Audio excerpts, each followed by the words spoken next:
the schedule just looks really hard. This team has proved me wrong before, so we shall see. But when this team is cooking, and they weren't cooking last night, when they're cooking, they are very tough to beat, and they can beat anybody in the league in a 7-game series. Streaming from Oklahoma's own digital studio, this is Jeremie Poplin with Thunder Breakdown. Hey everyone, what's up? Welcome in. It's time for another Thunder Breakdown here on Oklahoma's own sports YouTube channel. My name is Jeremie Poplin. That is Steve McGehee, and somewhat of an annual tradition, Steve, where we catch you at Logan International Airport there in Boston. We did one of these last year. They're from Logan, so we thought, you know what? Let's go ahead and do this one more time. They won the championship because we had one of these podcasts actually at the airport, so why not? And I know, we're coming to you a day after the results, maybe not what a lot of Thunder fans wanted to see last night. Well, you could tell Boston really wanted this win last night against the defending NBA champs. Oklahoma City looked good in the first quarter.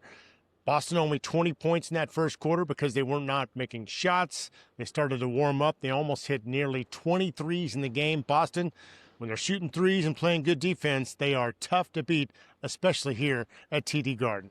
Honestly speaking, I think we didn't start. The start was kind of like fool's gold. Like, we made some shots, and they missed some wide open ones, and we had a 10-point lead, but it didn't, personally, it didn't feel like it. And then once, the game settled into it, it felt like they got where they wanted.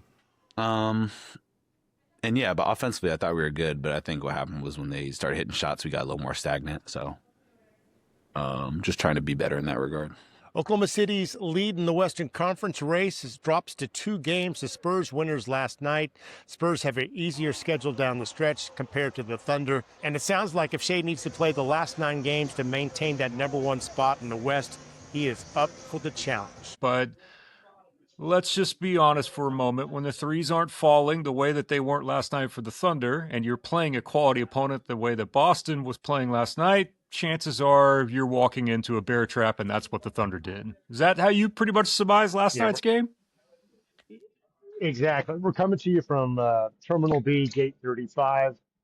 I distance to my gate. We're delayed here, so hopefully I get home before it's Friday, but it's going to be close. But yeah, one what I saw last night, Boston had just lost to Minnesota. And so I was kind of surprised that Oklahoma City was favored going into this game. But they were like a 2.5-point favorite, not much, but they're still favored to win on the road in a very tough place in TD Garden. But, the first quarter was great, but as Shai said last night in postgame, it was fool's gold.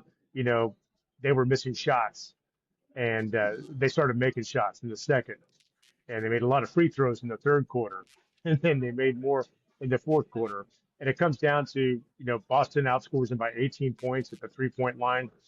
They outscore them at the free throw line. They just, as Mark said, they executed better. But, in my mind right now, on this date, whatever it is, I see Boston winning the East.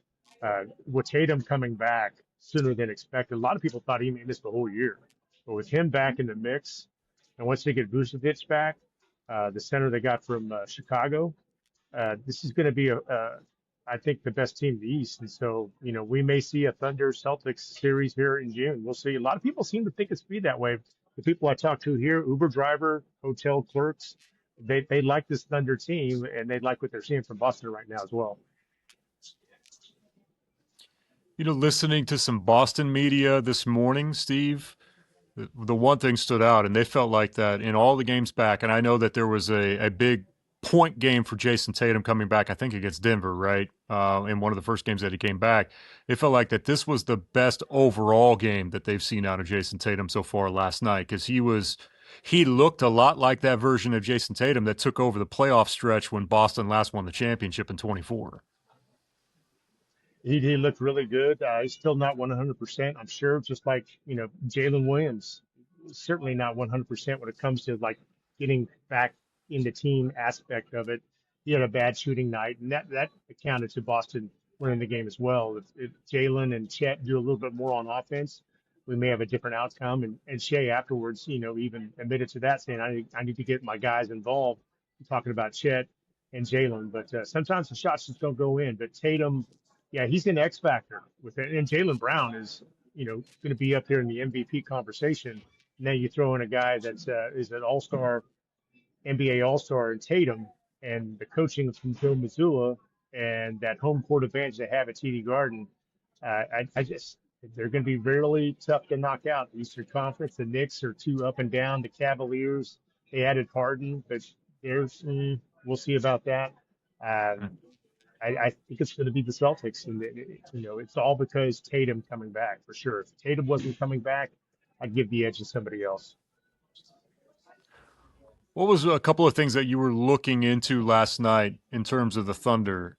Because to me, one of the big items I think in my mind going into the game was with having the OG starting lineup back, like we had planned on seeing throughout the course of the season. I was a little bit intrigued by what the rotation was going to look like through the subs and who was going to be on the floor together at the same time. What were your takeaways from what we saw from the substitutions last night and also the guys that they had on the floor at the same time?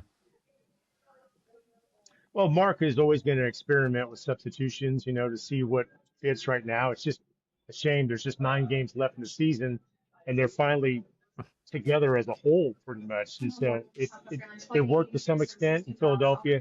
It didn't work last night in Boston, but they have 9 more games to figure it out, and those guys are probably going to have to play all 9 games if they want to maintain that top spot in the West. I think it's going to be extremely tough just because San Antonio's schedule versus Oklahoma City's schedule. But I thought they could have played better on offense. Defensively, they had some lapses there. Third quarter, though, Boston just lived at the free throw line. So it was really hard to get a rhythm in that basketball game for the Thunder, probably a little bit more so for the Celtics. But, I thought the Celtics wanted it a little bit more. They weren't going to lose back-to-back home games. And they knocked down 18 threes. When you play pretty good defense, you knock down 18 threes. If you're Boston, you're playing at home, you're going to win. But Oklahoma City, they have tape now on what worked and what didn't work. And Mark's probably looking at it right now as we speak. And they'll start to straighten that out, starting with the Bulls on Friday. But I thought they could have played better. I'd give them a C+ overall. But, credit Boston for that grade.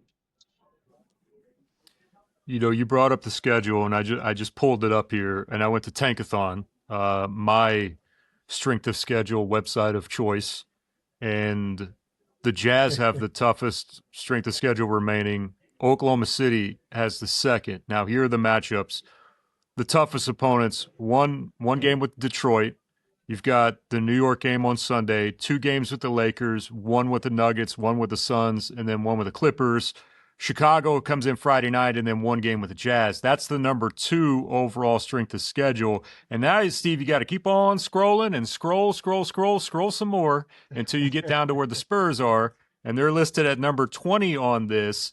They do have 2 games with the Nuggets, 1 with the 76ers, 1 with the Clippers, and that's been a wild back and forth between those two. And then you've got 1 with the Trailblazers. Mavs, Bulls, Bucks, and Warriors in that mix. So, yes, San Antonio, the 20th toughest schedule remaining, Oklahoma City 2. And just as much as we thought, the word out of San Antonio over the past week was, man, we can't catch it. We can't gain any ground because Oklahoma City's like matching us win for win for win. Now, with that they're 2 games out, does feel like that this is going to be a tad bit interesting, right? Just considering the strength of schedule. It's going to be a compelling story. Every game matters. Chicago tomorrow night, I think it's going to be a tough one for the Thunder just because, well, I'm tired and I didn't even play. This was a long road trip, the longest road trip of the season. Yeah. So I'm sure they got home. They knocked on the door at 5 a.m. and finally got home. They're probably asleep right now. So, tomorrow night will not be easy. They'll beat the Bulls, but, to think they're going to go in there and win by 30, I think, again, they're going to be some tired legs. But the game on Sunday is pretty big. Detroit's missing a key player, so that helps a little bit. The Lakers are red hot right now, but, Thunder have a pretty good defense out here, so we'll see what they do against that Thunder defense. But this toughens up the Thunder for the playoffs. There's no easy ones down, except for maybe the Utah Jazz and maybe the Suns at the end, if the Suns already have their seeding place. That's the last 3 games. we don't know how tough they're going to be because if the teams they're playing are already set in their seedings, they're probably going to rest players. But I love Shai's honesty last night saying, they sat him out, with like 4 or 5 games left in the season because they already had their spot secured. And he said, I felt rusty going into playoffs because it'd been well over a week before he played. So if he has to play all 9 games, he will. It doesn't mean he has to play 48 minutes. He can play 25, 30, depending on what the score looks like. But, Shea kind of grinned and like, I like playing basketball. Let me out. Let me get out there. Let me play. And, everyone's putting their players in bubble wrap right now if they can. San Antonio, Oklahoma City, you name it, Boston. It's so, you know, demoralizing if you get near the end and you lose a key player because he played in game 81 or game 82. Remember, Dub injured his wrist near the end of the season in that game in Phoenix, and he played all the whole playoffs with Yeah. that injured wrist. If he doesn't play that game, maybe they beat the Pacers in 5 or Pacers in 6. We'll never know. But you just want to avoid what you can't predict, and that's the injuries. But for now, Oklahoma City, they're walking that fine line of trying to stay number one, but also stay healthy. And I will take health in the number 2 seed all day long over number 1 seed and maybe have some guys banged up.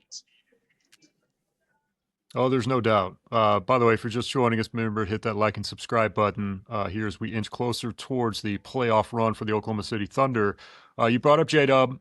We haven't had a chance to really talk about J-Dub on the podcast, like coming back and what that means to Oklahoma City. And more importantly, I think J-Dub had kind of mentioned this the other day, which was, this might be a little bit more difficult with me missing this amount of games if I was with a different franchise, and kind of just the overall environment that presents itself here in Oklahoma City and what's been built. It was another interesting look into just what is one of the best franchises in the entire league and how they're structured, being able to welcome a guy like that back into the fold. And I thought that was a really insightful point that Dub brought up about what it's like trying to come back to this bunch. Well, he's on a minutes restriction right now, so and that's a smart thing to do because at any moment you could reinsert that hamstring. Knock on linoleum here, but I, this is such a this team is a team, and so there is no selfish player. Everyone gets along. No one's going to be a ball hog. So, but for this team to gel and play and win another title, they have to play together as a team. And there's nothing in my mind that says that won't happen. But for Jay, Dub is right. If he played for somebody else, it'd be kind of a tough way to get back. But they're slowly integrating him back into the system. I heart too. And all these guys, a lot of these guys have missed a lot of games. AJ Mitchell as well. Mitchell had a bad shooting, not a great shooting night. He had a couple that went in and out, a 3 and a floater. If those go in, there's probably a different outcome maybe. But they're trying to just utilize these last 9 games the best they can to get back to what they looked like in the NBA playoffs last year. And I think they can. And they are a better team than they are last year because AJ Mitchell was a kind of a non-factor in the playoffs due to his injury. And then you throw in Jared McCain. McCain didn't have a good shooting night last night. Maybe one of those goes in. Different story as well. But the addition of McCain and Mitchell really help out this Thunder basketball team. So if they're all healthy at the right time, they're going to be tough to beat. I know the Spurs have beat them, but Thunder were missing players in that, and Thunder had that big target on their back. They're the defending champs, so they're getting everyone's best shot. But this schedule extremely tough, but I think it's going to strengthen and make the Thunder better for another postseason run. I think it's fascinating because of a lot of the things that we've already talked about, which is you're in a fight potentially for the 1 seed.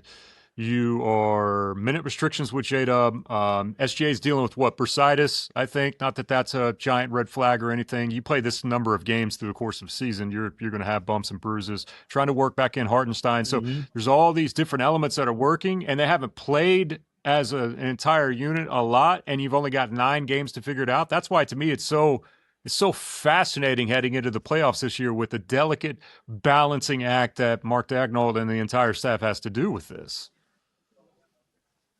Yeah, it's. I like this season better than last season because last season, the last 10 games, you already knew what they were slowly Right, resting yes. players, and rightfully so. They were very dominant last year, but this year it just makes it more exciting. And as we talked before, no two seasons are ever alike. You can maybe get to the finish line the same way.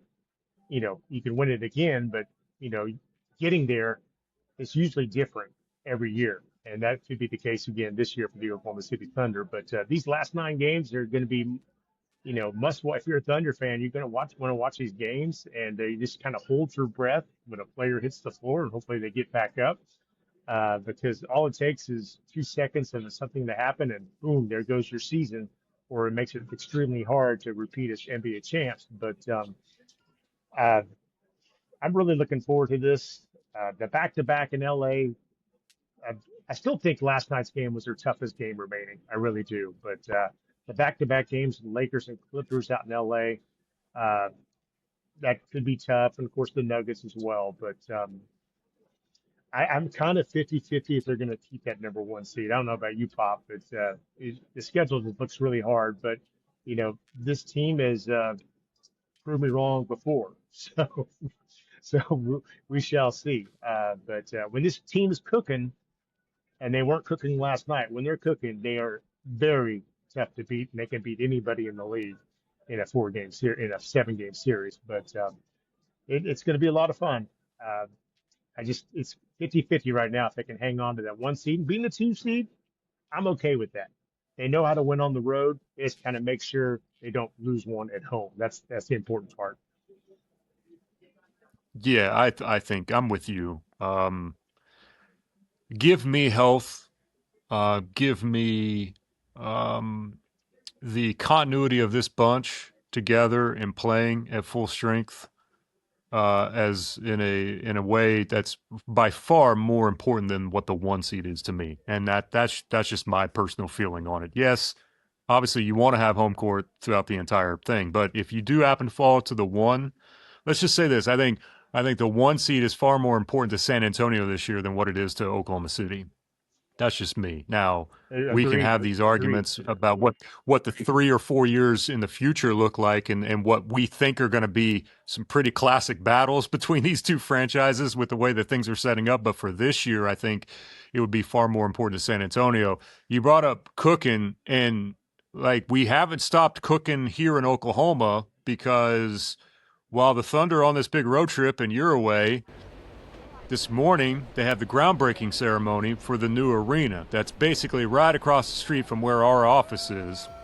And, you want to talk about a perfect perch to watch how they knock down the Cox Center. The old habits die hard with me. And then we're able to haul all of that off and to just watch it, the constant evolution of this to turn into basically a hole in the ground. And then a stage is there today. Sam Presti was there. We've all seen the rendering, Steve, but it looks like a fabulous, fabulous arena. And you know that it's going to be such an iconic element that's added to downtown Oklahoma City. Now, if we could just figure out what the nickname is going to be on this, the way the fans were trying to figure out, but it looks spectacular in first class. I can't wait as the construction process continues to take shape. Do we need a nickname? I mean, I never understood the nickname of it.